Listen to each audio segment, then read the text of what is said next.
La violencia y su sombra, aproximaciones desde Colombia y México, un libro coeditado por la División de Ciencias Sociales y Humanidades de la UAM Coajimalpa y la Universidad del Rosario en Colombia. El día de hoy nos acompañan para comentar sobre el libro, para platicarnos sobre el contenido, María Uribe, de la Universidad del Rosario, Rodrigo Parrini, de la UAM Xochimilco, que son los coordinadores del volumen, la doctora Zenia Llévenes, que es profesora de la UAM Coajimalpa y autora de uno de los capítulos que pueden encontrar en el libro, y también nos acompaña Mario Rufer y Natalia de Marinis. Si están de acuerdo, pues vamos a comenzar con la doctora Natalia de Marinis, quien es investigadora del CIESAS, en su sede Golfo, desde el 2016. Sus temas de investigación versan sobre género, violencia y relación, pueblos indígenas y Estado en México. Participó como investigadora en diversos proyectos de investigación sobre mujeres indígenas y acceso a la justicia y seguridad en América Latina. Ha publicado artículos y capítulos en libros colectivos sobre desplazamiento interno forzado, violencia, seguridad, mujeres indígenas y márgenes de Estado. Doctora Marinis, pues adelante y muchas gracias por acompañarnos el día de hoy. Muchísimas gracias, Luis, por la presentación. Quiero agradecer mucho la invitación que me hicieron a comentar este libro, que leí con tanto gusto. También a ser parte de este diálogo y de esta celebración, que al fin pues tenemos el libro entre nosotros, y que sea un libro que aporte tanto alrededor de temas que nos preocupan a muchas y muchos.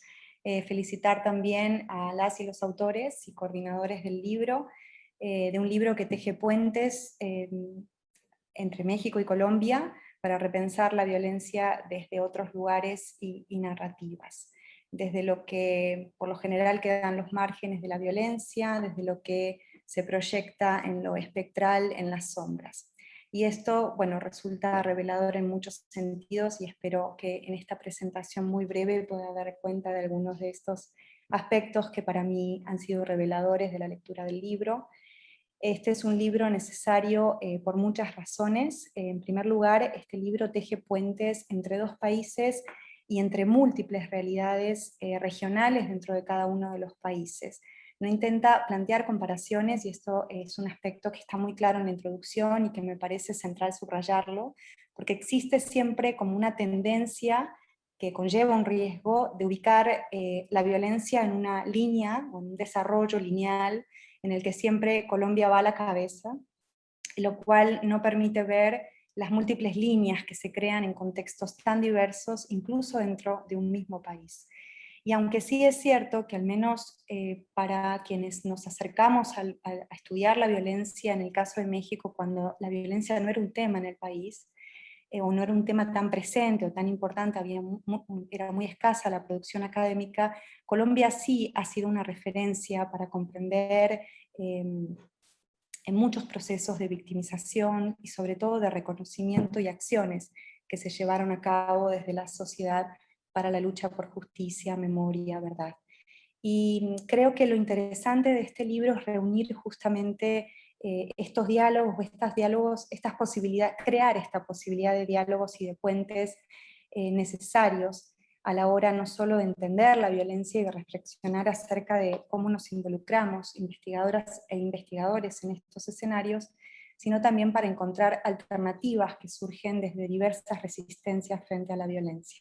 Y como plantean los coordinadores, comprender e interpretar la violencia conlleva implícito un posicionamiento por la paz. El libro, bueno, toca muchísimos temas y contiene una diversidad de experiencias de las cuales sería imposible dar cuenta en tan poco tiempo, entonces me detendré solo en algunos puntos que cruzan, o creo que cruzan varios capítulos, y tomaré algunos ejemplos, pero bueno, obviamente no podré hacer una reseña de cada uno de los capítulos que contiene el libro. En primer lugar, un punto compartido por casi todas y todos los autores es la pregunta por la categoría misma de violencia, por la representación de la violencia, y está muy presente en algunos textos más que en otros, pero sí en la introducción, acerca de para qué escribir y narrar sobre la violencia.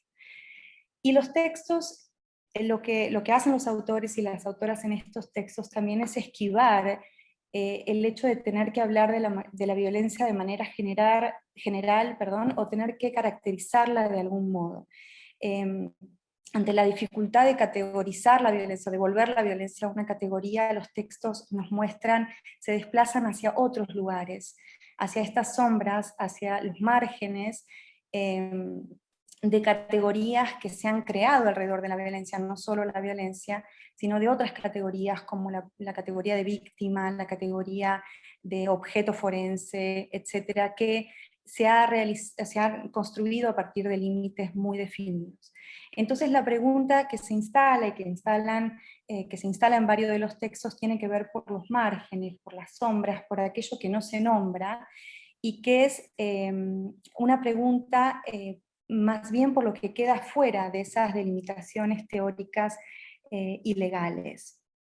Este es el caso, por ejemplo, claro, que plantea Emma Borsiaquelo en el último capítulo, que trata sobre la categoría de feminicidio en el contexto de Ciudad Juárez, en la frontera, a raíz de los feminicidios que se acontecieron en los 90 en la frontera de México con Estados Unidos, o también la categoría de desaparecido, que se trabaja en varios de los capítulos, e incluso la categoría misma de lo que es o no es un objeto forense. Lo que hacen los autores y autoras en este libro es mostrarnos justamente esa porosidad de las categorías, la imposibilidad de categorizar la violencia, de definir a las víctimas. Y estos márgenes, en estos márgenes se encuentran también perspectivas que han sido silenciadas, que pueden ir, por ejemplo, desde los saberes propios de las comunidades indígenas, desde los saberes de las buscadoras, de sus familiares desaparecidos, hasta lo que no encaja en una idea o categoría pura de lo que es una víctima. Por ejemplo, lo que no encaja en la delimitación acerca de que implica un asesinato de mujeres por razones de género, como puede ser la condición racial, étnica, la condición de clase, esa violencia estructural que escapa a las lógicas mismas del reconocimiento de víctimas, pero que son vitales no solo para comprender la violencia, sino también para actuar frente a ella y para crear condiciones de paz, de verdad, de justicia y de reparación. Los autores nos presentan entonces una crítica a la propia categoría de violencia que se ha limitado a entenderla también desde lo destructivo, para mostrarnos todo lo que la violencia produce. Por ejemplo, el texto de Juan Felipe Hoyos, que nos narra sobre la guerra entre el pueblo Aguá en Colombia, nos muestra cómo la violencia reconfiguró liderazgos locales y sus autoridades tradicionales, creando fronteras de muchos tipos, entre la violencia interna y la violencia que es considerada externa a la comunidad, que son fronteras geográficas, pero también étnicas. Incluso otros textos nos hablan de los límites que irrumpen esa suma de unidades mayores de la violencia. Miguel Gutiérrez Peláez, en su capítulo, se detiene a entender cómo las violencias se van acumulando y sumando y van creando una idea, un horizonte que finalmente es una falsa cumbre, un punto de anudamiento en el que pudiera estar la violencia de todas las violencias y que nunca llega. La violencia no para. Esos límites también forman parte del entendimiento de la violencia, cómo se van construyendo esos límites a la violencia. Aquí aparece otro punto que considero muy importante del libro, que tiene que ver con los riesgos y los retos de la representación de la violencia y el papel que desde la academia podemos estar cumpliendo en la ampliación de esos umbrales de tolerancia de la violencia hasta hacer casi imposible la palabra. Eso es un tema muy recurrente en los casos en que se documentan testimonios o se trabaja con la urgencia de la denuncia y la visibilización. Claramente no es lo mismo situarse en el análisis de la violencia desde la urgencia y el terror mismo, que hacerlo sobre un hecho pasado que nos permite situar otras conexiones o incluso que los textos se hayan escrito en procesos de justicia transicional. Y una reflexión sobre esto, y que me parece muy relevante, es la que está en el primer capítulo del libro, que es el de Juan Ureña, donde él trabaja el tema del montaje, para lograr, plantea él, otras conexiones y reacomodar los fragmentos de otras maneras. Se habla en en este capítulo, pero también en otros, de esa necesidad de una distancia reflexiva y crítica que vaya más allá del horror o de la indiferencia y que trascienda el recuento de los hechos que son propios de momentos de terror, donde el terror lo invade todo y que es importante documentar y visibilizar. Es decir, esa distancia reflexiva que pueden permitir estas otras apuestas metodológicas permite trascender el recuento mismo de los hechos. Como no tengo agua aquí, voy a tomar un matecito.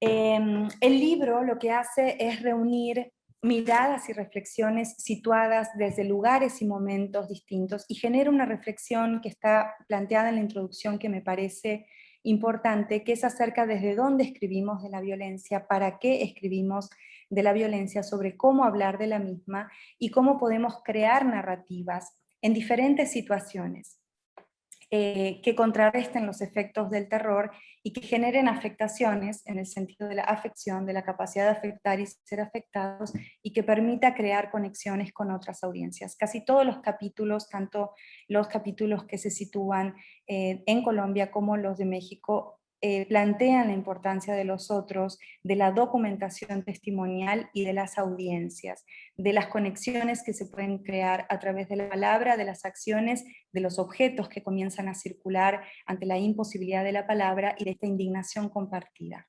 Lucía Rivera, por ejemplo, presenta un capítulo muy impactante sobre el testimonio de un joven que decide, o que voluntariamente, y lo entrecomillo, entra a las filas del grupo armado de las FARC, y lo que plantea la autora es qué pasa con estos niños que han formado parte de estos grupos armados y que no han sido víctimas de o no podrían considerarse víctimas del reclutamiento forzado de la guerrilla.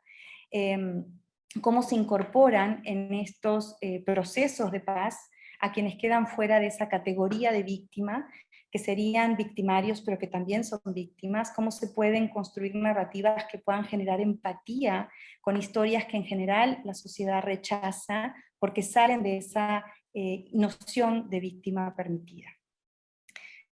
Muchas de estas críticas parten no solo de cómo las categorías han construido márgenes, sino también cómo los propios testimonios de víctimas se crean en marcos de enunciación que producen márgenes de muchos tipos, que incluye no solo a personas, es decir, quién es la víctima permitida en diferentes escenarios, sino también objetos que quedan fuera de la posibilidad del testimoniar. Y dentro del mismo testimonio hay narrativas y referencias que son permitidas y otras que quedan en el silencio o que se excluyen del testimonio, que no forma parte del centro del testimonio. Los objetos, entonces, en este libro cobran un valor muy importante, no solo aquellos que están más vinculados a la violencia, como pueden ser los objetos forenses, sino también aquellos que tienen un valor para la vida de las personas y comunidades, y que cobran especial sentido en las experiencias traumáticas. En el texto de Miguel Gutiérrez Peláez, por ejemplo, se analiza el árbol como un elemento que aparece en varios relatos y testimonios, en los testimonios clínicos que él recupera, y que permiten articular simbólicamente lo inarrable del trauma. Los objetos tienen para otros textos un lugar protagónico. En el caso del texto de Alejandra Suera Quijano, que narra sobre el Museo de la Fiscalía en Bogotá, que es un museo como nos cuenta la autora, un museo bastante marginal que nadie presta especial atención en el contexto de los museos de memoria que se han creado en Colombia. La materialidad, ella lo que analiza es la materialidad y construcción de la ficción del Estado a través de estos objetos forenses que se desplazan digamos, de los procesos legales para volverse parte de los museos, y donde les es extraída esa verdad y esa posibilidad del testimonial al volverlo un objeto de museo, y ella analiza cómo los expertos comienzan a hablar por el objeto. Y en este desplazamiento se van construyendo diferentes ficciones alrededor del Estado como un actor que está por fuera de la violencia. estos desplazamientos de los testimonios, de la palabra hacia los objetos, aparecen de una manera muy relevante y muy fuerte, sobre todo en el caso de México, en al menos dos textos, el texto de Ileana Diegues como el de Sabrina Melenote, que analizan los procesos de búsqueda que los familiares encaran en las fosas clandestinas, y lo hacen a partir de un acompañamiento muy cercano con familiares buscadores en las fosas.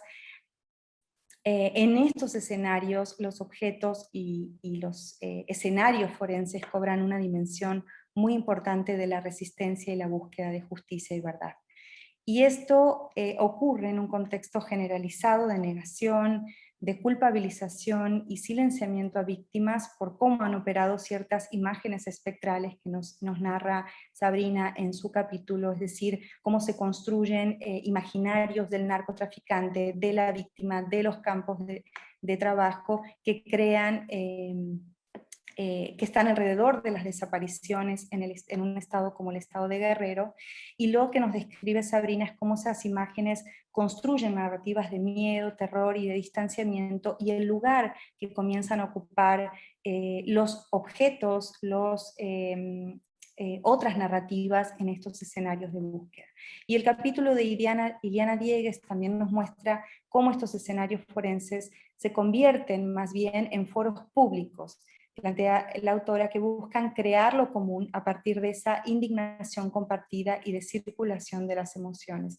La autora habla de que la búsqueda por parte de familiares crea estos escenarios de litigio que desestabilizan no solo las nociones mismas de violencia y de justicia, sino que también las amplían de muchas maneras, ¿no? Amplían las nociones de justicia y reparación, se vuelven escenarios de litigio, más allá de la justicia oficial. Creo que, bueno, el libro habla de muchísimas más cosas. Yo quise subrayar algunos de los elementos que creo que son centrales para entender la importancia de mirar en los márgenes, en lo que queda fuera, en las sombras, y para tratar de incorporar nuevamente a la narrativa sobre la violencia lo que ha sido completamente desplazado, para entender no solo cómo se, digamos, para entender no solo cómo se comprende la violencia, sino también las afectaciones, las múltiples afectaciones que produce y los saberes que han quedado completamente relegados, tanto en el entendimiento de la violencia, sino también los saberes para promover procesos de justicia y reparación en muchos escenarios. Y en ese sentido, creo, como un último punto, quisiera recuperar para este diálogo estas propuestas metodológicas que se vuelven centrales en el análisis de la violencia. Hay varios textos que parten de la documentación testimonial, del acompañamiento cercano a víctimas, y también hay propuestas sobre la importancia de historizar estos procesos de violencia y los procesos mismos de reconocimiento, como se aborda en el último capítulo para el caso de la categoría de feminicidio, que es el texto de Emma Borsiakelo, a partir de lo ocurrido en Ciudad Juárez. También hay propuestas, como planteé, acerca de estos montajes y de estos nuevos relatos que emergen cuando reorganizamos o se reorganizan narrativas, imágenes, cómo se pueden generar una nueva narrativa que contrarreste esa narrativa permitida de la violencia a partir de un reordenamiento de todos los fragmentos que ha dejado tantos años de violencia, tanto en México como en Colombia. Estas son, bueno, algunas de las reflexiones de otras muchas que fui apuntando a partir de la lectura. Yo agradezco mucho la posibilidad que me dieron de compartirlas y celebro que podamos tener un libro tan importante que abre avenidas sugerentes para pensar no solo la violencia, sino también nuestro papel como académicas y académicos en estos escenarios. Les felicito a todos y a todas las y los autores, y bueno, lo dejo aquí. Muchas gracias, doctora de Marinis.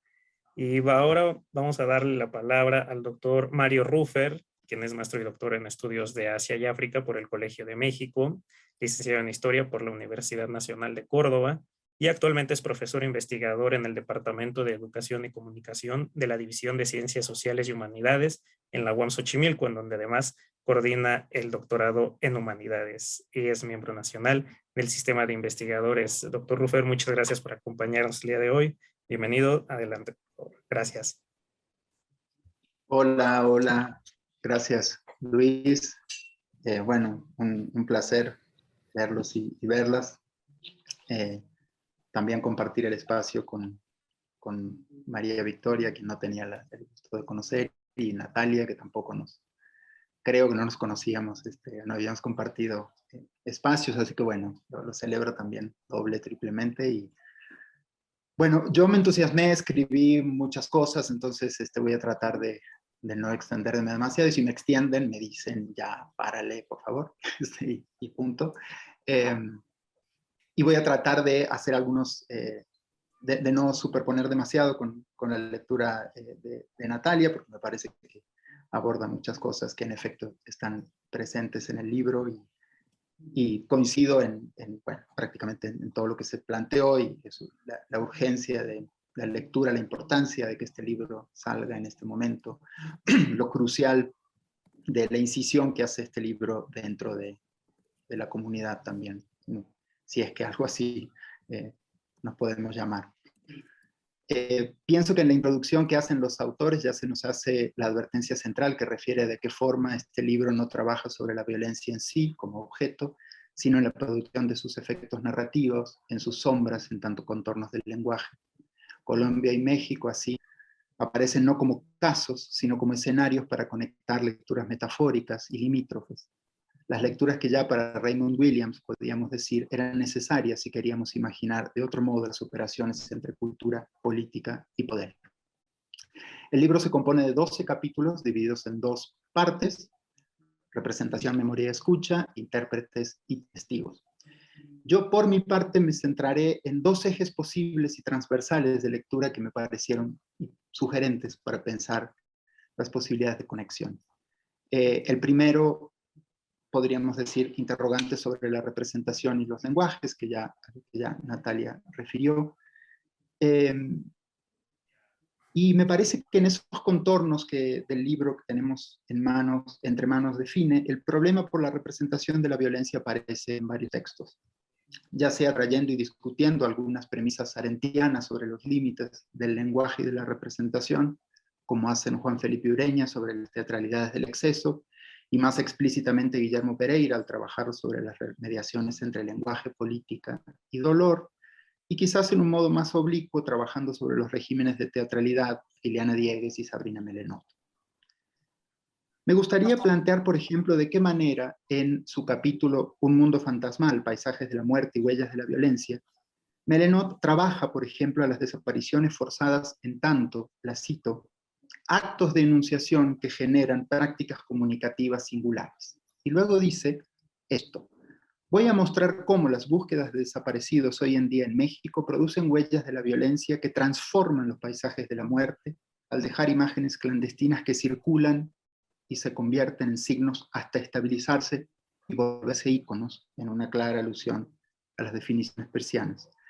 El trabajo de Melenot es significativo, me parece, en tanto busca en lenguajes de otros campos una manera de asociar lo que sucede en México. La autora dice: estamos ante paisajes de la muerte. Los familiares buscan y se internan en una terra incógnita, dice la autora, usando los significantes del urbe et orbi de inicios de la modernidad. Y me parece precioso el contrapunto entre esta imagen de terra incógnita que convoca el texto y la colección en la que está inscrito el libro, Tierra Firme. Entre terra incógnita y tierra firme parece haber unas cuantas preguntas irresueltas que sostienen el hecho de que aquí estemos conversando. ¿Quién sabe en qué navío?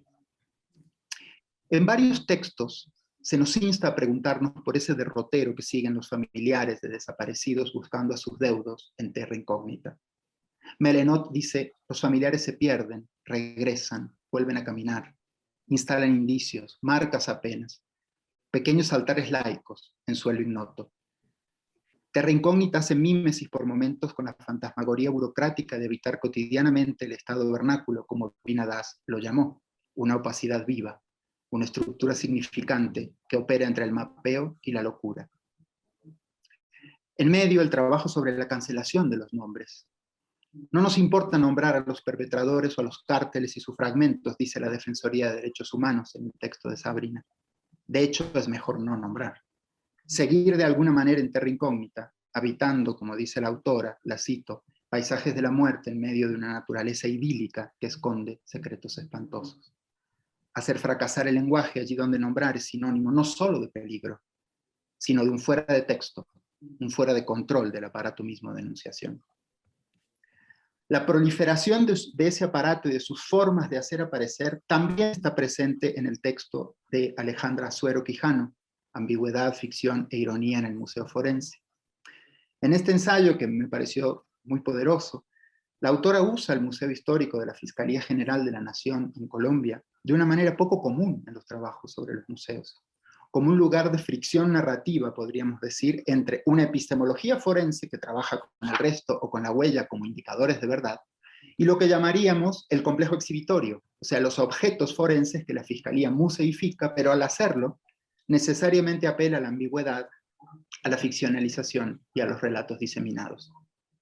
A partir de un análisis de objetos precisos que eran posesión de la Fiscalía, objetos con narrativas de público conocimiento en Colombia sobre el rol que ocuparon en episodios de violencia nunca esclarecidos del todo, la autora nos recuerda entonces la fuerza de las ficciones producidas en el corazón de la estatalidad. Nos permite explorar a través del Museo de la Fiscalía las lecturas superpuestas entre objeto forense y reliquia, entre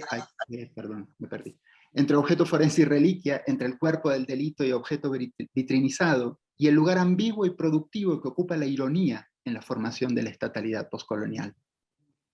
El análisis permite de ese modo visualizar cómo un Estado intenta, siempre torpemente, siempre con un notorio grado de apertura y ambigüedad, reorganizar sus modos de presentación y representación de la verdad pública. Si Melenote habla de paisajes forenses, Ileana Diegues, en su capítulo sobre escenarios forenses, nos convoca a trabajar sobre ese concepto, trayendo a la palestra la noción de teatralidad, puesta en escena y narcoteatralidad.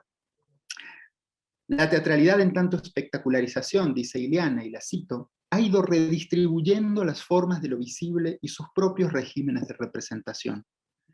En esas escenas de los lenguajes de la institución, de los lenguajes de las familias, de los lenguajes de los buscadores, las palabras son clave.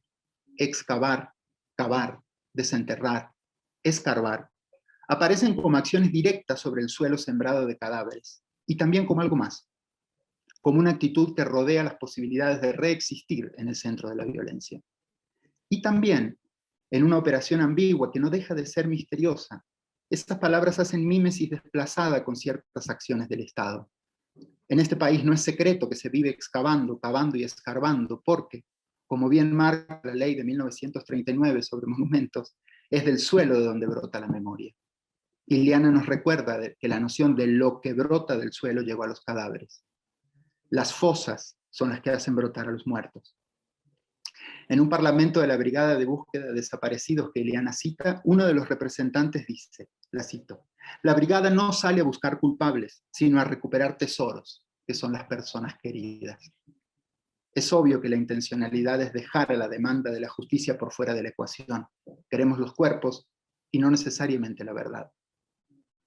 Sin embargo, Ileana llama la atención sobre la forma que adquieren los lenguajes, culpables versus tesoros, introduciendo una vez más la lengua expedicionaria, arqueológica e íntima del tesoro. Y los tesoros, lo sabemos bien, por una parte restituyen algo perdido y por otra desestabilizan y amenazan con decir algo más que no está contenido en lo que son. Hasta aquí parece necesario recuperar la pregunta que como una flecha aparece en el texto de Guillermo Pereira, Memoria, Espacio Público y Ética de las Víctimas. Lo cito, dice Guillermo, ¿tiene la palabra el poder de detener la violencia? Y si no es la palabra, ¿qué es? En una discusión que necesariamente alude a Arendt, a Butler y a Girard sin quedarse allí, el texto de Guillermo se centra sobre todo en el rol mediador del movimiento por la justicia y la dignidad en México. Y este capítulo nos asesta con ese interrogante latente sobre instalar un núcleo de cordura, de acción comunicativa racional y eficaz en el mundo de la comunidad política. Pero rápidamente emergen los atenuantes. ¿Cómo es eso posible en sociedades como la colombiana o la mexicana, donde una parte importante de la población no son sujetos del lenguaje ni del derecho? Aquí me refiero a sujetos del lenguaje como subjetividades posicionadas en los capitales reconocidos por las acciones de estatalidad e institucionalización en general. En la primera reunión que mantuvo el movimiento que analiza Guillermo con el Poder Legislativo mexicano, nos dice el autor, el representante del movimiento dice: si es verdad que ustedes nos representan, vayan, acudan, quítense el traje, la corbata o los tacones y vayan a los lugares. O sea, para representar, desinvístanse. Hay que destituir el lenguaje de la distancia. Si nos representan, vayan, caminen terra incógnita, mézclense, cállense, duélanse. Para que estas vidas merezcan ser lloradas, tienen que ser nombradas e interpeladas. Textos como el de Gutiérrez, el de Melenot, el de Pereira, nos ponen enfrente de un dilema clave en este libro. ¿Será que el espacio íntimo del dolor es el lenguaje iniciático de la política en sociedades donde el núcleo del bien común no son los intereses, sino la pérdida? ¿Y cómo insistir en la palabra desde la pérdida? El segundo eje del libro, bueno, no es el segundo eje del libro, es la lectura que yo hice, digamos, diría que es una serie de interrogantes posibles sobre la historia, la temporalidad y la memoria, que quizás sean más bien sobre el devenir y la duración. Me parece que algunos textos de este libro, y lo dijo Natalia recién de manera muy bonita, se preguntan de manera cabal sobre las temporalidades de la violencia y cierta incomodidad con la historia, que me parece aquí un asunto medular. La historia disciplina de la que hablo instala una noción moderna de tiempo posible, secuencial, episodio, vectorial, hegemónico, homogéneo, vacío. El tiempo vectorial instala también una noción implícita crucial, la idea de que el acontecimiento no solo es único y singular, sino irrepetible. El pasado histórico moderno es ausencia de algo que no solo ya no es, sino que no podrá volver a ser. Me parece que, de algún modo, varios textos de este libro se preocupan por hacer preguntas incómodas en este campo. ¿Es posible pensar el retorno y la repetición? ¿Por qué será que es exactamente cuando hablamos de violencia que se vuelve urgente pensar en que los acontecimientos retornan o simplemente no dejan de pasar? ¿Es posible pensar a la violencia como una repetición diferida, como una manera de repetirse en la diferencia? Juan Felipe Urueña, por ejemplo, hace una intervención textual estupenda en el capítulo Variaciones visuales en torno a la corbata colombiana, ese atroz acto de cortar la lengua desde su base, en una analogía del exempla a quienes hablan demasiado o a quienes se niegan a hablar, según el contexto. Desde el análisis de la figura de San Juan Nepomuceno, circulando en el rito católico del siglo XVII en Colombia, hasta el análisis de performance, filmes y tatuajes de la corbata, el autor se pregunta por la relación entre lenguaje, silencio y secreto. ¿Cómo trabaja una sociedad donde el lenguaje es hecho fracasar? Pero lo que parece decirnos este texto es que no solo es hecho fracasar el lenguaje del peligro, de los que hablan de más, de los que delatan o cantan, como se decía en la dictadura argentina, sino también es hecho fracasar el lenguaje que es capaz de conectar escenas e imágenes en tiempos disímiles. Paul Bain decía, el pensamiento que articula la polis como institución es la historia, pero parece que esa articulación está fundada en la especificidad como un valor epistémico y en el anacronismo como un pecado, valor moral. ¿Qué pasa si, para citar al autor, ponemos a Nepomuceno en este montaje sobre lenguas cercenadas o reconfiguradas? Es necesario acudir al montaje, nos dice el autor, para entender que la cadena causal no es necesariamente el único soporte de la imaginación histórica, sino la asociación que hace legible algo imposible de ser visto en la secuencia. Una memoria de la conexión desobediente aparece allí. Y creo que eso está presente también en el texto de Senia Llévenes, de alguna manera. Tenemos al autor aquí, entonces no me voy a extender en su texto, pero me parece un texto muy bonito que nuclea en la noción de síntoma la imposibilidad propia narrativa de la historia como una forma de exclusión constante, aun cuando la niegue. El texto de Manuela Borsaquielo, Investigar la violencia feminicida en México, también nos insta en esta clave de pensar acerca del montaje y lo que ella llama la excavación. Es necesaria una actitud de excavar, dice Manuela en los archivos, y trabajar sobre o con la metáfora arqueológica.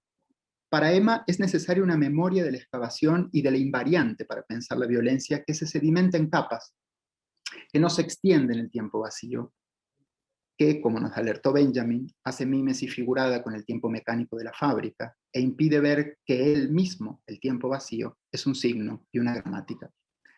Orzagiero nos trae a la memoria el propio texto de Benjamin, Excavar y recordar, para comprender de qué modo la excavación es una figura de naturaleza epistémica y política necesaria para entender la violencia en México. Y lo hace a través de un trabajo explícito y minucioso, con archivos diversos que la autora generosamente expone.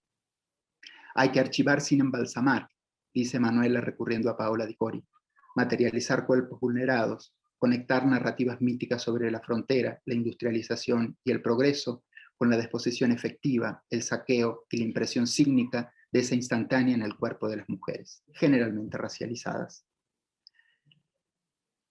Creo que La violencia y su sombra abre con una introducción que me parece lectura obligada, en tanto no se propone resumir los capítulos sin más, como estamos acostumbrados, sino trabajar sobre la sutura, sobre aquello que de alguna manera contornea las sombras de la violencia. La pregunta por el misterio rodea el libro, no solo por el misterio acerca de qué es esta historia constante de mutilaciones y feminicidios y estatalidades opacas y cementerios sin índice ni nombre, también el misterio por la reflexividad, por lo que hace que la vida y su pulsión no se detengan. Los textos, dicen los editores en la introducción, comprenden que la violencia funda un orden social y no es solo su perturbación. Pero comprender eso, parecen decirnos también, debiera perturbarlo todo. Y por supuesto ahí están Benjamin desde la filosofía, Renan desde la historia, Elías desde la sociología, que plantearon de algún modo este tema. Pero hay algo profundamente humano en la exigencia de los editores y de este libro en sí, que conecta con algunas preguntas necesarias o con la pregunta que nos hacía Héctor Schmuckler hace tiempo. La pregunta por la memoria no debiera ser qué pasó, sino cómo fue posible. No perder el asombro, no dejarnos adormilar por las constataciones fáciles. La violencia y su sombra, que está aquí, ya lo mostraron, pero lo vuelvo a mostrar, es un objeto convocante, también como libro, me parece. La edición, el formato, el papel casiopalina, el cuidado con las imágenes. Tenerlo en las manos es agradable. Y en este momento en que la relación con el objeto libro parece un acto de nostalgia, no me parece menor decirlo. El libro invita a una pausa y a una interrogación. Me gustaría cerrar esta presentación con la viñeta con la que el libro abre. En los primeros párrafos de la introducción, los editores refieren a un estupendo cuento de Ursula Le Guin, Los que se alejan de Homelas. Homelas es un territorio de gente común y en gran medida feliz en ese cuento. Pero en el pueblo existe un cuarto lóbrego y horrendo, con un niño o una niña, retrasado mental, dice el cuento, que está encerrado en un cuarto sin luz. En Homelas, todos saben que existe. Es más, y cito un fragmento, todos saben que tiene que existir. Y dice Le Guin, algunos comprenden la razón, otros no. Pero ninguno ignora que su felicidad, que la belleza de su pueblo, que la ternura de sus amigos, dependen por completo de la abominable miseria de ese niño. Entonces, ¿cómo se explica la alegría? Cuando yo vivía en Sudáfrica haciendo trabajo de campo sobre políticas de memoria con respecto a la violencia en ese país, recuerdo una clase en la Universidad de Western Cape. La profesora era nada menos que Auntie Krogh, esa gran periodista y poeta que participó de la Comisión de la Verdad y escribió ese ladrillo que se llama El país de mis huesos. Krogh nos había pedido que leyéramos Los que se alejan de Homelas, relato que yo desconocía por completo. La primera pregunta que le hizo a la clase, en la que yo era el más viejo y el visitante, era la misma del cuento. ¿Por qué es posible the joy en un lugar como este, Sudáfrica? ¿Por qué es posible la alegría? Ahí cada quien aventuró respuestas de acuerdo a las lecciones más conocidas de teoría política. Porque la violencia es selectiva, porque los sujetos de una nación solo se identifican con un arco, porque el pueblo se materializa en la fractura y no en el conjunto empírico de sus sujetos, etc. Pero después nos hizo otra pregunta que nos dejó ahí sí, mudos. Nos preguntó, ¿qué forma tiene el niño de Homelas entre nosotros? ¿Cómo es? ¿Qué signo lo representa? Ante el mutismo de la clase, e intuyo que más como poeta que como profesora de teoría política, nos dijo, si ese niño entre nosotros se parece al vacío, a la semejanza o a la sombra, es lo que nos falta por decidir ante el tiempo, porque eso es lo único abierto que tenemos. El calvario del niño no es infinito, pero nosotros tampoco.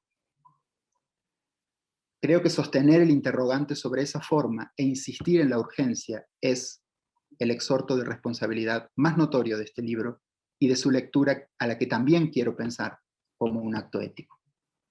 Bueno, lo dejo ahí y podemos seguir conversando. Gracias.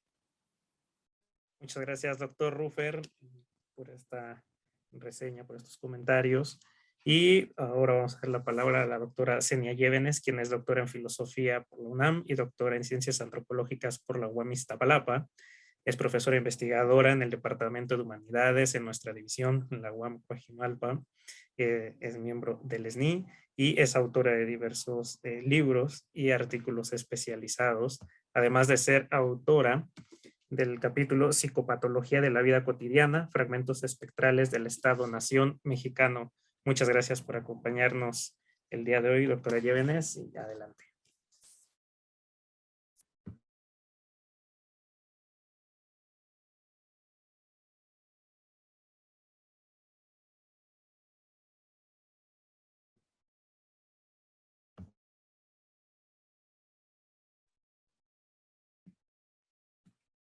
Doctora Llévenes.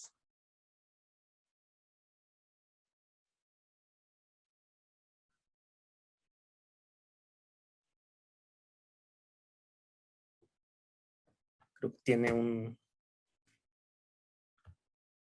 que tiene un problema técnico, no nos puede escuchar. Entonces, mientras logra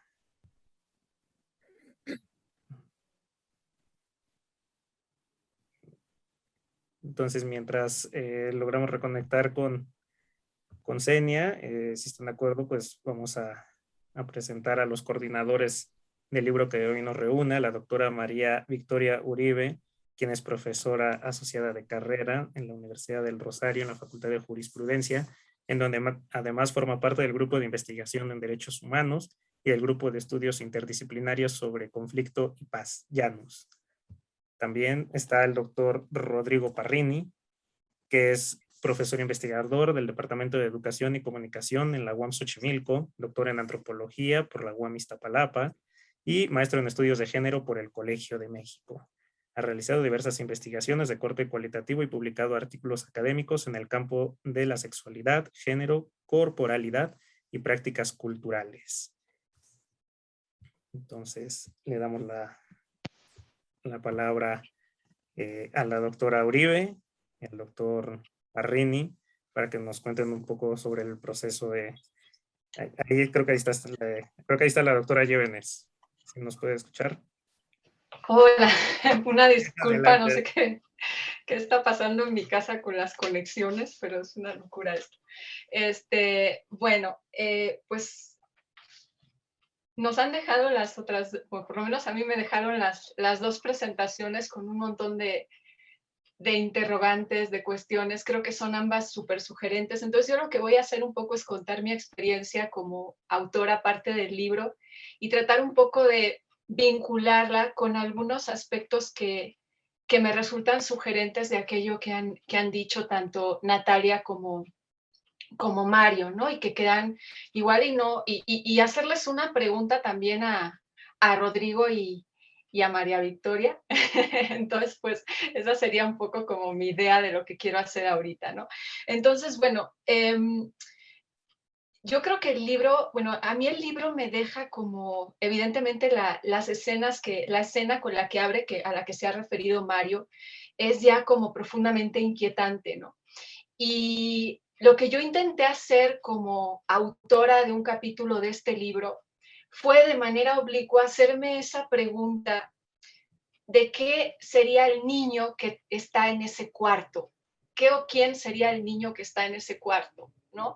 Y vincularlo nada más y nada menos que a algo tan aparentemente abstracto como pudiera parecer que es el Estado, la figura del Estado-Nación mexicano, ¿no? En primer lugar, mi primera inquietud es no percibir al Estado-Nación mexicano solo como eso aparentemente abstracto, este ente como todopoderoso, sino al mismo tiempo encarnado y materializado en sujetos, agentes concretos y prácticas muy cotidianas que develan lo que yo en alguna parte del artículo llamo intimidades nacionales, que es decir, cómo se constituyen esa figura tan rara que es la del Estado-Nación, porque juntar Estado y Nación ya es sumamente problemático.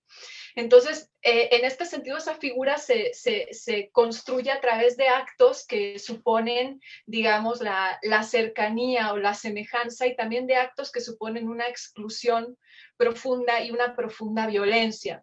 Y eso es muy difícil como de digerir, porque nos habla de quiénes somos. Entonces, en este sentido, las discusiones más políticas, de otra manera, mantienen esto como diciendo que el Estado puntualmente ha hecho algo mal, que tenemos que reformar ciertos aspectos del Estado, pero nunca acuden a la genealogía de los Estados-nación y al hecho de que la genealogía de los Estados-nación es ya profundamente problemática e incorpora muchas cosas que no solo se reflejan en las urnas o a la hora de ir a votar, sino también en la forma de sujetos que somos y en cómo nos relacionamos con los espacios públicos, qué hacemos visible, qué hacemos invisible, si tenemos palabra o no la tenemos, cuál es nuestra relación con el secreto, con lo que debe de ser dicho o enunciado o no. Entonces, en este sentido, mi artículo intenta ir conceptualmente por ahí. Intento también avanzar en algo que es un trabajo, como todo lo que yo hago, que siempre es como work in progress. Yo nunca tengo la sensación de que he acabado absolutamente nada.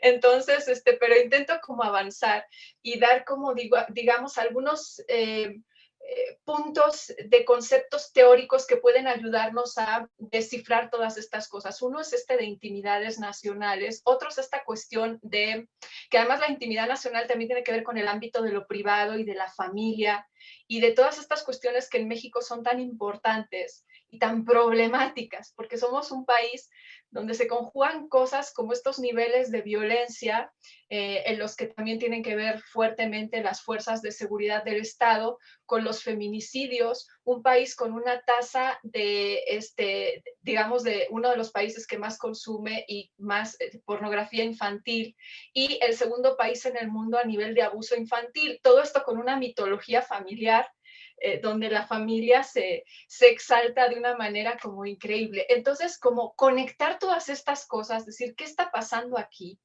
¿Cuáles son las condiciones de posibilidad para que estos fenómenos emerjan?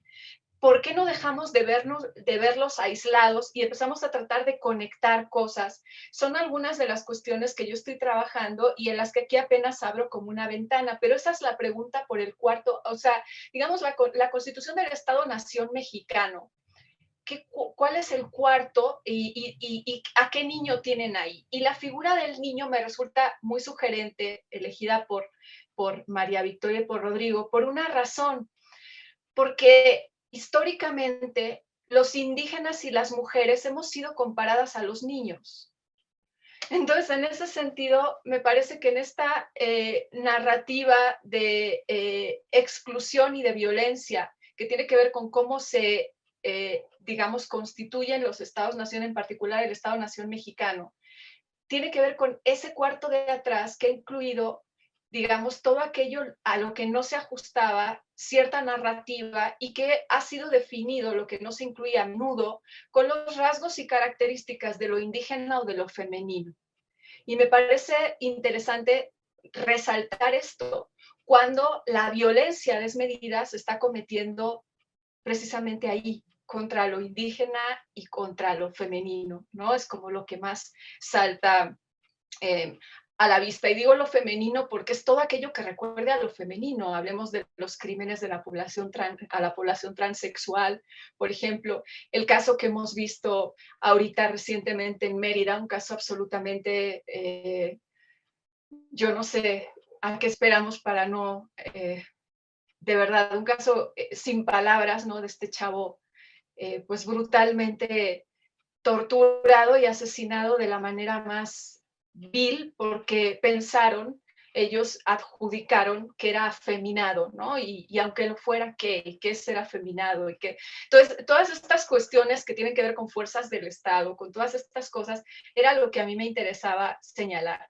Me interesaba mucho, yo me centro más en concreto en este capítulo, en lo que está pasando con los defensores del territorio, que son mayoritariamente en un 80% población indígena, en este gobierno porque es el que estamos viviendo ahorita, el apartado de testigos e intérpretes, como dijeron por ahí además y como dicen pues los compiladores en su introducción, tiene que ver con ser contemporáneo a aquello que está pasando, ¿no? Entonces, en un gobierno que es para tantísimas personas tan prometedor en unas cosas, ¿cómo es posible que el índice de defensores del territorio y de los indígenas asesinados esté incluso incrementándose? ¿Cuáles son las condiciones de posibilidad para que todo esto pase, ¿no? Entonces, eso es un poco, no quisiera extenderme más sobre mi capítulo, pero son un poco mis preguntas.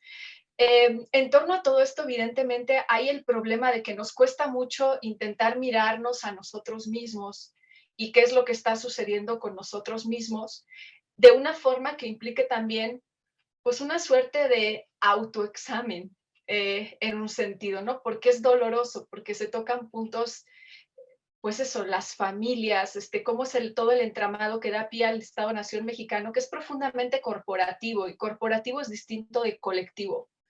Un colectivo es una articulación de las diferencias, un corporativo es aplanar cualquier intento de diferencia.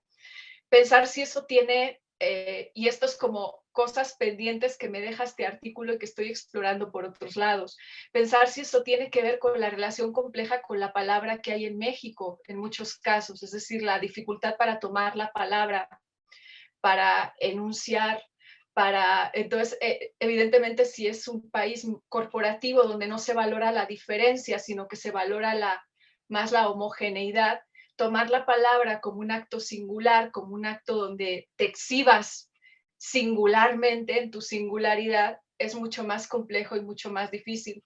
El tema del secreto, de los secretos, ¿no? Que creo que es importante y que es un tema político de primera línea, lo han dicho ya ustedes, ¿no? ¿Qué es lo que se dice y qué es lo que se calla? O de eso que Taussig llamaba el secreto público. ¿Qué es aquello que todo el mundo sabe que no debe de saber y que no debe de decir? Y que no necesariamente tiene que ver con arriesgarse a perder la vida, muchas veces sí, pero otras veces es en cosas mucho más sutiles. Y eso se ve desde las familias hasta en las instituciones, hasta en miles de cosas, ¿no? Que crean como un entramado. Entonces, me parece que eso es importante, ¿no? Yo diría que si hablamos de la violencia y su sombra, y esta es como digamos, en el conjunto del libro, esto es lo que me gustaría decir del libro, y que tal vez lo que quiero hacer es como, más que decir lo que se hizo, que creo que ya lo han hecho súper bien Natalia y Mario, y lo único que voy a hacer es como empeorarlo, pues más bien lo que me gustaría es como lanzar para dónde podría llevarme a mí en lo particular este libro, ¿no? A mí me interesa la sombra de esa violencia y pienso si en Colombia, por ejemplo, aparte de lo que se nos narra aquí, habrá sombras en esos procesos de justicia transicional. Porque Colombia ha tenido 2 procesos de justicia transicional. ¿Cuáles son las sombras de los procesos de justicia transicional? Porque me parece importante no verlos como que ya todo, que son fáciles, que todo es, sino verlos en el claroscuro que probablemente sean. No lo sé porque no me he acercado a examinarlos, ¿no? Pero esa sería para mí una pregunta importante, probablemente una pregunta muy difícil e incluso que expone a quien lo investigue, porque tanto que cuesta llegar a un proceso de justicia transicional, alguien diría, bueno, ahora ve tú a mirarle la sombra, que no tienes otra cosa que hacer, ¿no? Entonces, en ese sentido, como que se entiende que es una pregunta tenaz, creo que dirían los colombianos, ¿no? Entonces, pero yo creo que no por ello menos interesante.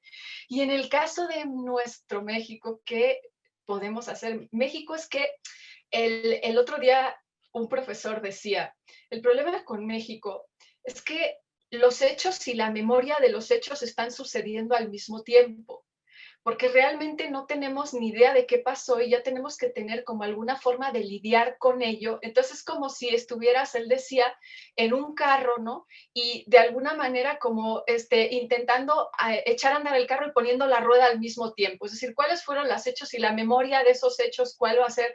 Entonces tenemos como un problema ahí tremendo, porque todo lo que has hecho en nombre de las víctimas a nivel social, que todo el mundo asume que además las víctimas son como una especie de monolito y todo el mundo y todas quieren lo mismo y todas exigen lo mismo, es verdad y justicia. Pero las víctimas te están diciendo lo que yo quiero son los cuerpos, que a lo mejor eso se traduce en lo que yo quiero es que haya dinero para buscar mis muertos, que haya gente ahí dedicada a buscar mis muertos. No estoy apelando a eso, lo están apelando ustedes. Y en ese sentido lo que tenemos que ver otra vez es lo que llamamos esas intimidades nacionales que opacan voces, que no dejan ver, que todas esas cuestiones, qué condiciones de posibilidad han hecho o han propiciado que emerjan así. Y de alguna forma, ¿qué es lo que está sucediendo al emerger así y no de otra manera? Porque yo creo que es como todo una suerte de ruido que hay poca escucha en realidad, ¿no? Porque la escucha es muy difícil, es una de las cosas más difíciles de hacer, y más en casos como casos como estos tan sensibles, ¿no? Queremos los cuerpos, no la verdad. ¿Por qué no la verdad? ¿Por qué no pueden ser las dos cosas? ¿Qué nos dice eso de dónde estamos y de qué sucede y de qué es lo que importa? Y la de Colombia, como lo he dicho, sería esos espacios, esos procesos de justicia transicional, ¿qué sombra tienen? Y bueno, con esto, pues ya finalizaría, no sin antes decir que agradezco muchísimo, mucho de verdad, tanto a Rodrigo como a María Victoria, su paciencia enorme, su buen hacer, su complicidad, y bueno, que son ambos pues gente en la que uno encuentra un libro que lleva su nombre en una tapa y sabe que se va a encontrar algo bueno. Entonces animo encarecidamente a la gente que nos esté viendo a que cualquier cosa que vean aparte de este libro, de cualquiera de ellos, pues vayan y lo compren, será dinero muy bien empleado. Y eso es todo lo que quería decir. Muchas gracias.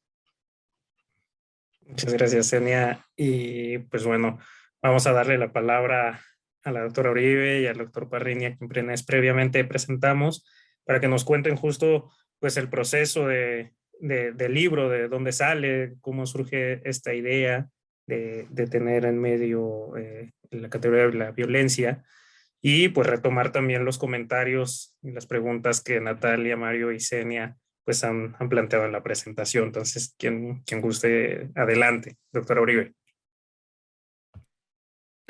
Bueno, yo estoy un poco anonadada con las dos presentaciones, la de Mario y la de Natalia.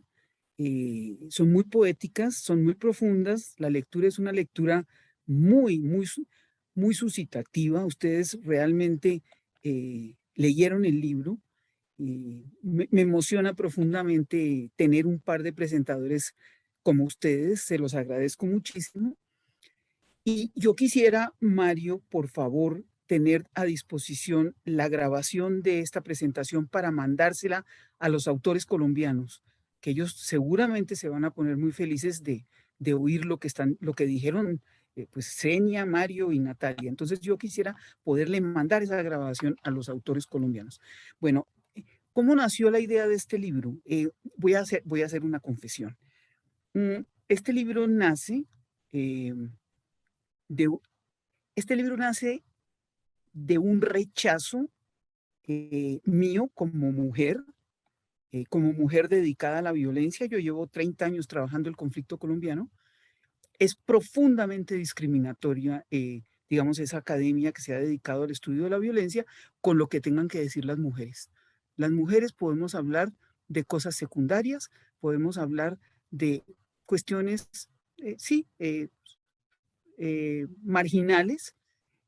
Y este libro fue un poco la idea de, ok, démosle la palabra a jóvenes investigadores, tanto de México como de Colombia, para que aborden el tema de la violencia, no de una manera positivista y directa como lo han hecho o lo hemos hecho en Colombia durante tantos años, sino a través de las sombras, de las múltiples sombras. Y me encontré un socio fantástico que se llama Rodrigo Parrini, y entre Rodrigo y yo, pues escogimos a los autores y fuimos pensando un poco cómo organizar el libro. El libro, pues es un libro, como dijo Natalia, es un libro que tiene un montón de temas, enfoques metodológicos y epistémicos. Es un libro muy diverso, pero al mismo tiempo son miradas oblicuas, diría yo, al problema de la violencia. Y eso me parece muy novedoso. Yo creo que este libro puede en muchos sentidos ser un parteaguas, por lo menos en Colombia. No lo sé en México, porque yo veo mucha distinción, veo muy diferente el abordaje que hacen los mexicanos, que curioso que la única mexicana es Senia.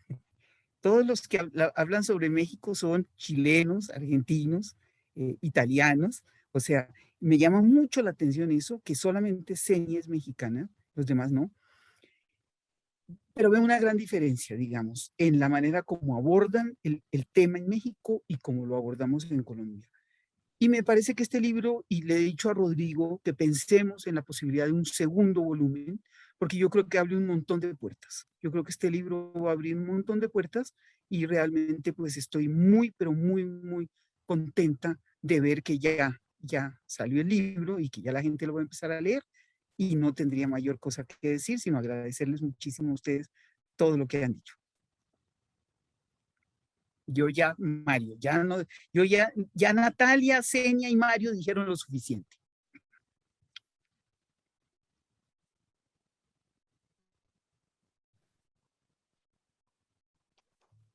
No, yo ya terminé.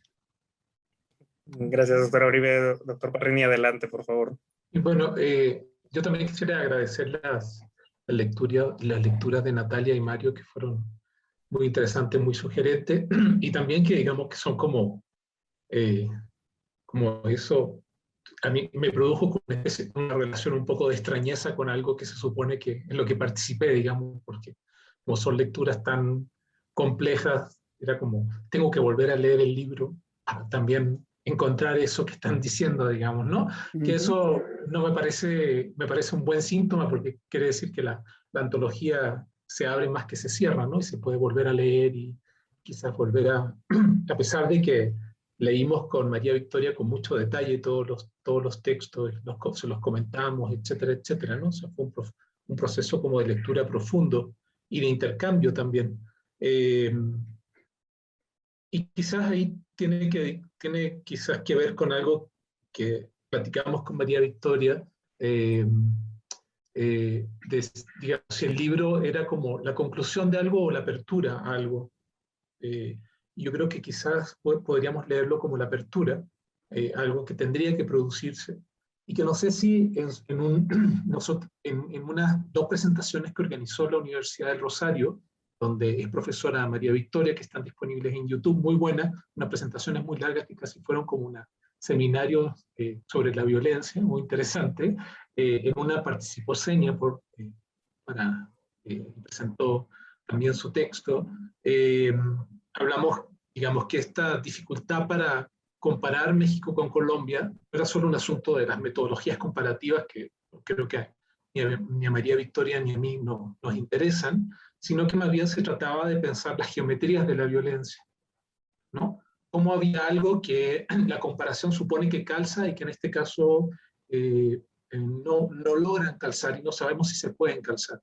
Pero quizás la noción de geometría, pensándolo ahora con los usos que ustedes hacían de la noción de sombra, promete algo que me parecería interesante rescatar, que es que la geometría supone claridad. Digamos, no hay geometría de la confusión, entiendo, al menos. Entonces, ¿qué significaría no pensar la sombra de la violencia, sino que la claridad de la violencia? ¿No? Porque quizás insistir en el misterio, el secreto, lo oscuro, lo sombrío, lo enigmático, etcétera, etcétera, alimenta cierta mitología en torno a la comprensión de la violencia que sería necesaria pero imposible. Y la pregunta es, ¿por qué sería imposible? O sea, ¿por qué algo que tenemos tan cerca, de distintas maneras, colectivamente, no me refiero individualmente, colectivamente, no sería también colectivamente tan difícil de comprender, ¿no? Y entonces hay como una especie como de aura misteriosa en torno a la violencia, que la haría atrayente, pero la haría, entre comillas, incomprensible, ¿no? Y quizás pensar una geometría sería apostar por sí podemos comprender, y sí podemos clarificar. Yo pienso en el caso, por ejemplo, ¿cuál podría ser el aporte de un intento así en el caso mexicano? En un contexto donde no se han podido crear, según entiendo, fundamentalmente, comisiones de verdad como si se han hecho en Colombia y en Sudamérica, ¿no? Que el asunto para mí importante ahí no es el tema de la comisión, el tema importante es el tema de la verdad. Sí. El tema relevante es la enunciación colectiva, histórica y política, y también ética y afectiva de la verdad, ¿no? Entonces, cuando Senia mencionaba el caso de este chavo, este muchacho veracruzano que asesinaron, José Eduardo Ravelo, que asesinaron en Yucatán, unos policías hace una semana pasada, hace unos días, que lo detienen caminando en un parque y termina muerto en una cárcel. Lo que comienza, si uno sigue como la explicación del suceso, lo que uno encuentra es un uso intencional y político de la confusión. Ahí la confusión aparece como una estrategia política, no como un asunto de los misterios de la violencia. Los hechos son claros, las explicaciones son confusas. Y las explicaciones son confusas porque esa confusión sostiene la impunidad, ¿no? Y en el contexto mexicano eso se podría replicar ad infinitum. Una y otra vez se repite la misma historia de que todo se hace súper confuso. Fuimos testigos y también intérpretes, como dice el libro, de lo que sucedió con el grupo de expertos en Ayotzinapa, cómo hubo un cerco mediático que fundamentalmente horadó la posibilidad de establecer una verdad que en términos técnicos, jurídicos y políticos sí se podía establecer. O sea, la dificultad no está en los hechos, la dificultad está en su circulación social y en su organización política. Por lo tanto, creo que quizás, digamos, para mí, quizás habría que salir, digo, aunque el título viene de nosotros, yo diría que el libro podría ser también una invitación para salir de la sombra, y no para entrar a la luz como una especie como de movimiento místico, sino que más bien para entrar en algo que tenga que ver con la claridad, con la posibilidad a pesar de las confusiones, a pesar de la apuesta política yo diría que es una apuesta política, no necesariamente una apuesta política, son muchas estrategias, micro, macro, metro, dirían los sociólogos clásicos, quién sabe, de que sí podemos, de que es posible formular un discurso sobre la verdad, ¿no? Entonces, así como un poco lo mencionabas tú, Mario, entonces aquí bueno, la pregunta no es solo por la alegría, sino que también la pregunta podría ser ¿por qué sabemos y qué no sabemos? Pero también ¿qué deseamos saber y qué no deseamos? ¿Qué no deseamos saber? Eso significa, digamos, dejar solo de atribuir la responsabilidad a un otro abstracto, misterioso, omnipotente a veces, de asumir que quizás no queremos saber las verdades, no nos queremos enterar, no estamos dispuestos a sacrificar como los ciudadanos de Omela el bienestar por la justicia. Y ese cuarto, el cuarto donde está el niño, sostiene fundamentalmente un sistema basado en la exclusión. Pero ese cuarto de Omela lo vemos multiplicado todos los días en nuestra propia experiencia cotidiana, ¿no? Pero creo que no es la misma situación de Argentina y Chile, que pudieron establecer una verdad política, que la de México y países de Centroamérica que no han podido establecer ninguna, que todo queda entonces en la sombra, ¿no? Ahí yo creo que habría que decir que la sombra debe asombrar. En otra, digamos, haciendo un juego de palabras, tenemos que estar asombrados de lo sombrío, ¿no? Porque ahí está en juego no solo el tema de la violencia, creo, sino que está en juego, digamos, el destino, la posibilidad de pensar una sociedad más justa, más igualitaria, más equitativa, menos violenta no solo en el plano de las prácticas violentas, sino que también en el plano de las existencias y de nuestro ser en el mundo, por llamarlo de alguna manera, ¿no? Y yo, bueno, terminaría mencionando que me acordaba cuando hablaban del cuarto del niño Omelas, que en Chile, bueno, al menos es mi recuerdo de infancia, las casas tenían patios muy bonitos adelante. Pero uno hablaba del patio de atrás, y el patio de atrás era como el patio de los cachivaches. Entonces todo lo que veías bonito y ordenado adelante, lo encontrabas como basura, como desorden, como caos atrás de las casas, ¿no? Y entonces para conocer en algún sentido la verdad de una familia, o la verdad de un lugar, había que mirar ambos, ir a hacer el viaje desde los patios como adornados de adelante, del frontis, a el caos de atrás, ¿no? Y diría que pensaba que quizás un niño, en el caso chileno, y creo que en el caso mexicano también, y en el caso colombiano quizás no estaría en un sótano, porque no usamos sótano. Nuestras casas no tienen sótano, ese es la arquitectura anglosajona y estadounidense. Pero sí estaría quizás en el patio de atrás, ¿no? Y estaría, digamos, confinado en el patio de atrás como el lugar quizás también sombrío, ¿no? Entonces, ahí yo creo que me parece, digamos, que la antología podría colaborar como a desmentirse a sí misma en alguna medida, ¿no? A desmentirse a sí misma en el sentido de decir, nosotros no estamos sosteniendo la sombra como modo de explicación de la violencia. Estamos apuntando a la sombra no solo como un recurso heurístico y estético, sino también como una necesidad histórica de transformar, de clarificar la sombra, ¿no? Porque si bien los artículos son oblicuos, ninguno deja de, en alguna medida, mirar de frente algo que está. La corbata colombiana, los restos de los que buscan los desaparecidos, los síntomas de la nación, los feminicidios, los objetos de un museo, etcétera, que digamos, también podemos pensar como violencias que no están solo relatadas, sino que están volviendo a suceder a través de los propios artículos.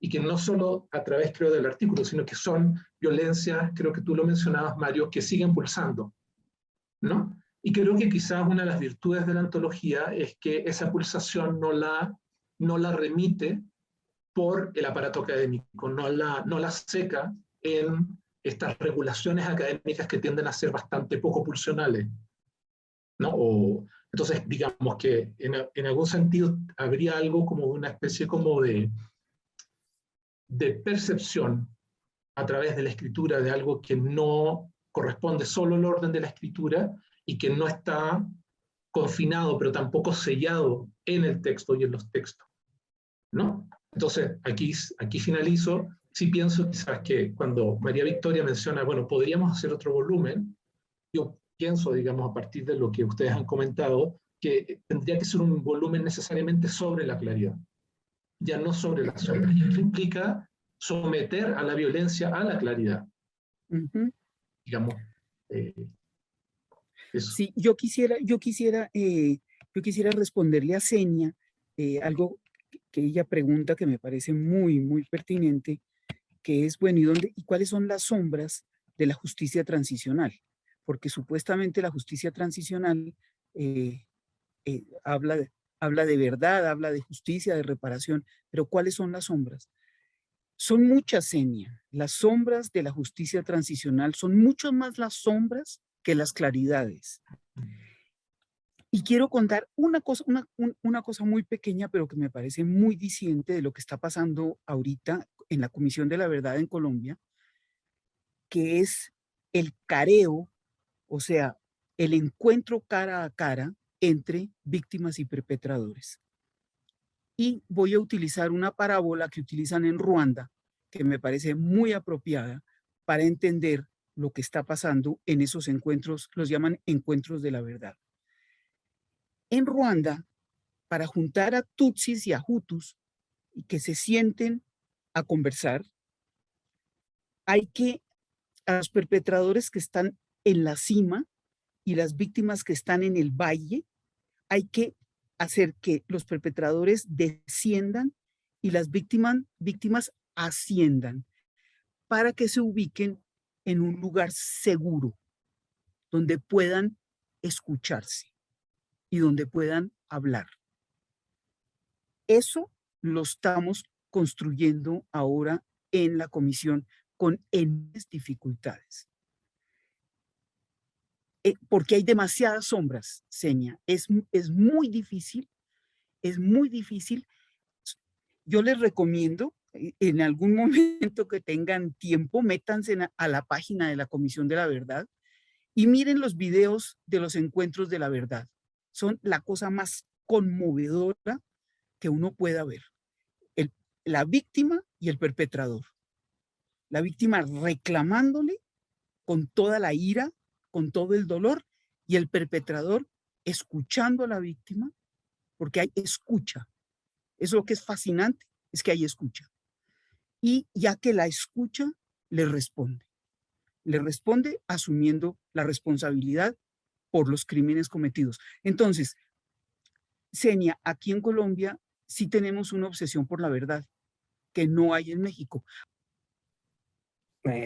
Antes de continuar, en la transmisión en Facebook, les mandan saludos desde Santiago de Chile, en donde también les agradecen por la presentación, por poderlos escuchar. Y también pues Emilio Nocedal nos comenta, en alguna medida los artículos del libro abordan las sombras desde metodologías que podrían denominarse laterales. ¿Qué metodologías podrían usarse para abordar la claridad? Es una pregunta que también hacen, e igual yo creo que podemos como debatir ahí un poco justo en los comentarios de Natalia, de Mario, de Senia también, sí. Pues si quieren comentar algo, adelante.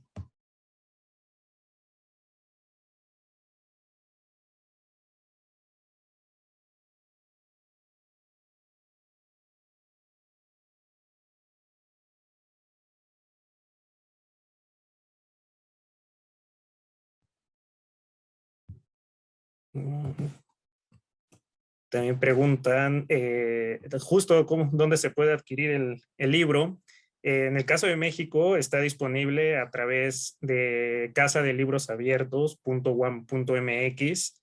Ahí se puede adquirir el libro mediante el envío solo para México. Y en Colombia, el portal de la Universidad del Rosario, o el portal de la editorial de la Universidad del Rosario, también lo tiene disponible para venta, y tengo entendido que también se puede encontrar a través de Amazon, en el perfil de la Universidad del Rosario. Son por ahora las rutas que tenemos de venta para el libro. Ahí se pueden encontrar los títulos de nuestro catálogo editorial y también de otros títulos que hemos coeditado justo en la Universidad del Rosario y nuestra división en esta colección Tierra Firme. Entonces, Natalia, Mario, Senia, si quieren agregar algo a lo planteado, adelante.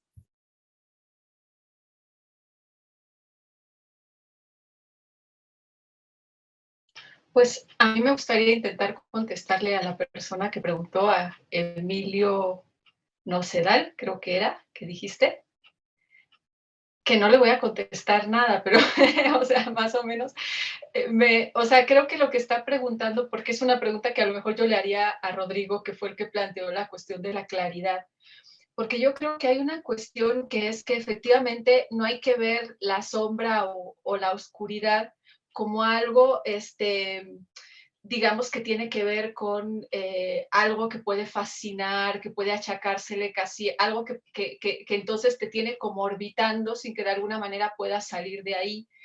Pero en este sentido creo que eso no significa no dejar ver que hay ciertas cosas que sí están en la sombra, es decir, que no son tan visibles. Me parece que el ejemplo que él ponía de de cómo son las vecindades en el caso de México, las casas en el caso de Chile, o por ejemplo, y en el caso de los gringos, ¿no? Que sí tienen sótano, y entonces su niño sí estaría en el sótano, en las profundidades, a lo mejor con todo esta cuestión más, pero digamos nuestro cuarto donde tenemos a los niños que no queremos mirar y que no queremos ver, están efectivamente en la misma altura.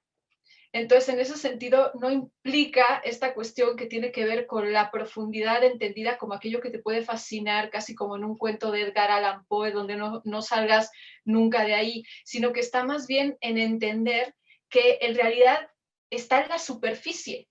Es decir, que ni siquiera es que hay que rascar demasiado para que aparezca un resto o para que aparezca algo acá. Está bastante a ras de superficie. Lo único que hay que querer hacerlo es querer mirar. Y en ese sentido, pues bueno, la verdad y la mirada tienen una larga historia donde hasta Edipo se arranca los ojos, que implica mirar, digamos, la gorgona, que implica mirar como muchas cosas, ¿no? Y en este sentido creo que la pregunta para desde acá de la cuestión de la claridad no es una cuestión positivista. No creo que Rodrigo esté invitando a que volvamos a las estadísticas, estas cosas, porque eso en México sí se hace, o sea, hay instituciones dedicadas a eso, ¿no? Sino más bien a este abordaje que señalaría que tenemos que ver aquello que está a nuestra vista y que lo único que tenemos que hacer es quererlo ver, ¿no? Ese deseo. Y tal vez esa es la pregunta. María Victoria decía, en Colombia hay un inmenso deseo de verdad. En México, ¿qué pasa con nuestro deseo de verdad?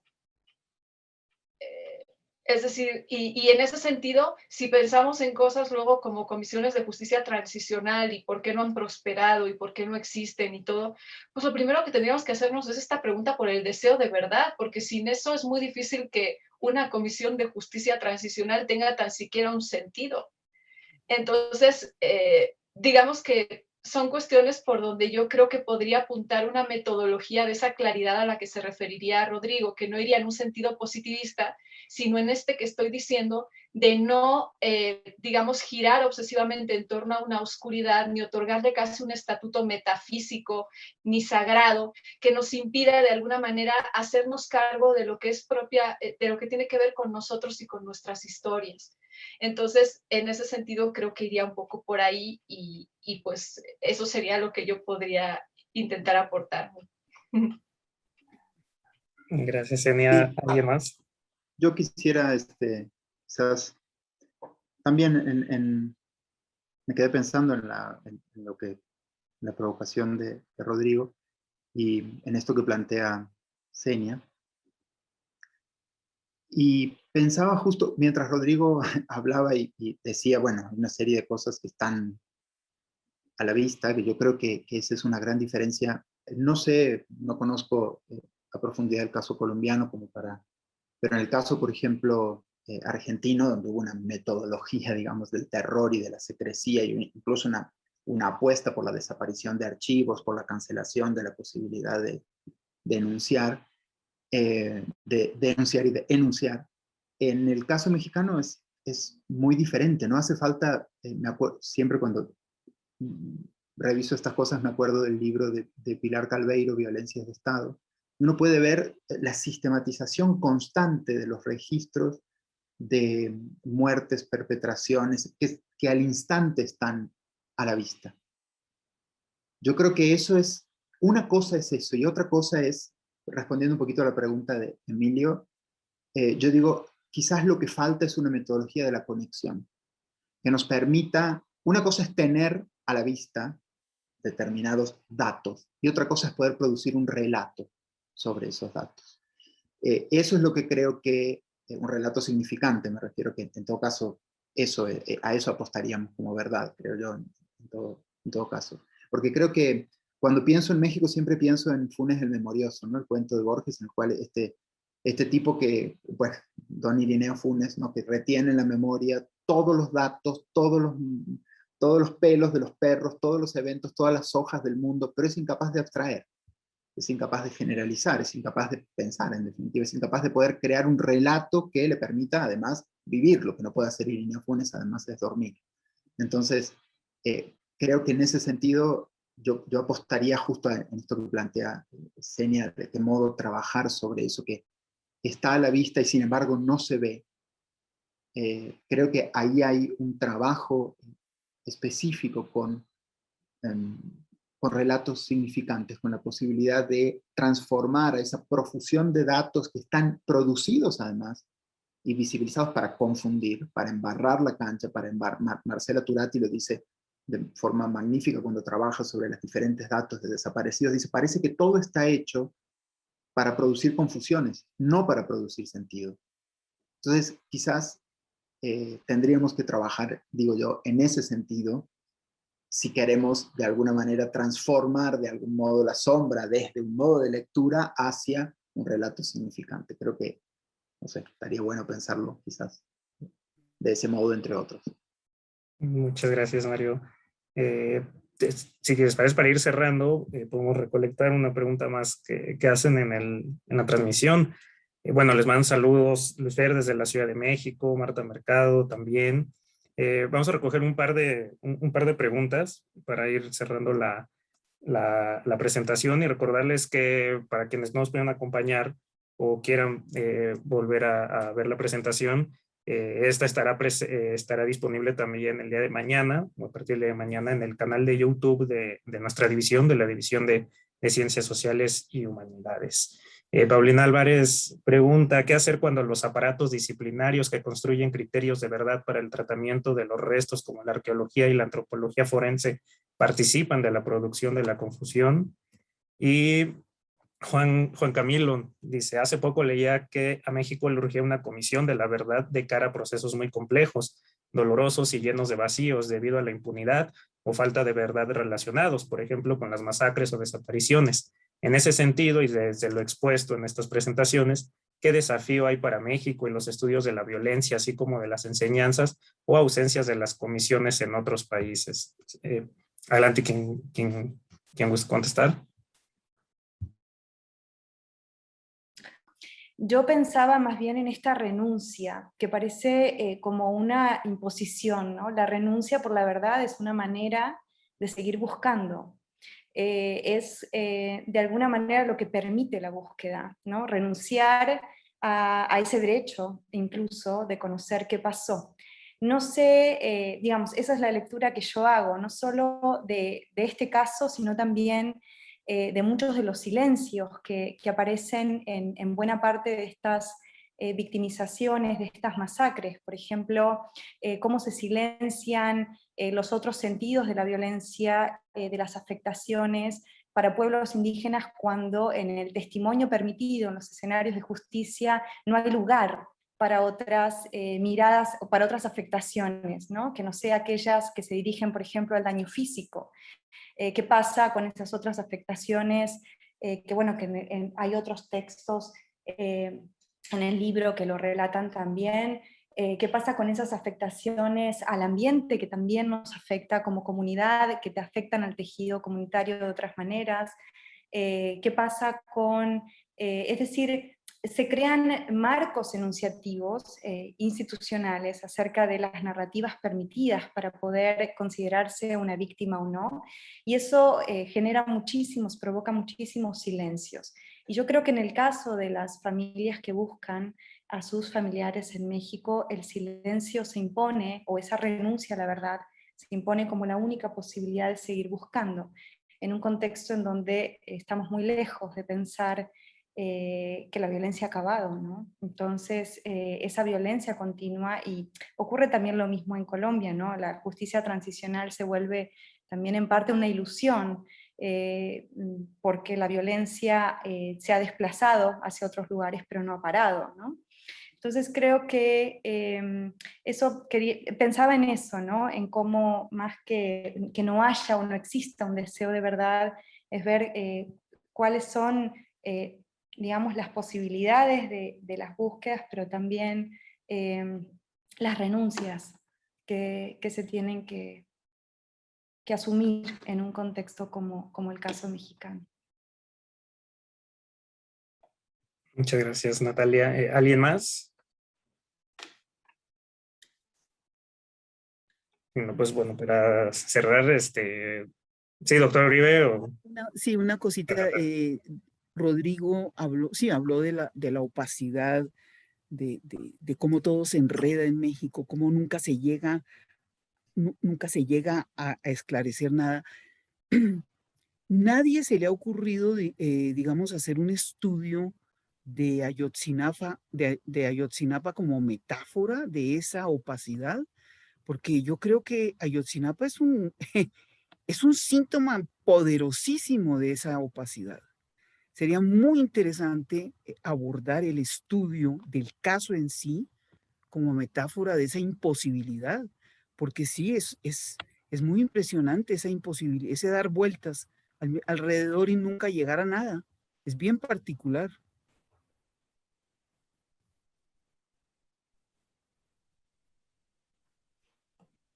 Aquí en la Comisión de la Verdad hay 2 comisionados que estuvieron en la comisión de Ayotzinapa, la comisión que finalmente no pudo hacer nada. Y ellos hablan precisamente de eso, de ese camino absolutamente tortuoso donde el Estado está totalmente ausente. No, no es que esté ausente, sino que enreda las cosas todo el tiempo y no hay manera, no hay manera. Ellos hablan de esa experiencia con muchísima frustración. Bueno, creo que ya. Yo creo que ya. Ok, bueno, pues agradecer a quienes nos están viendo en la transmisión, a quienes nos acompañan el día de hoy.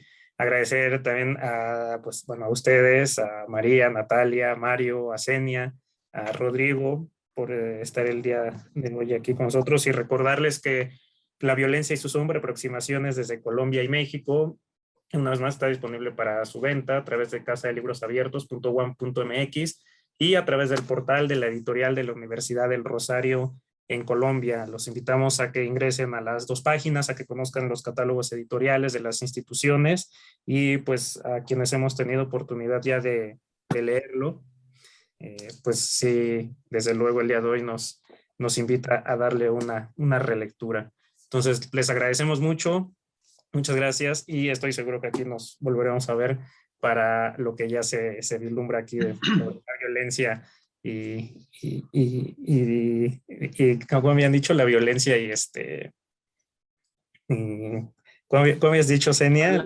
Hablamos de geometría de la violencia en algún momento, pero no sé si para el si siguiente, podemos para el siguiente mantener volumen. ese desafío, ¿no? Tan metafísico, sí. Pero bueno. Listo, pues muchas gracias a todas y a todos. Que tengan una buena tarde. Gracias.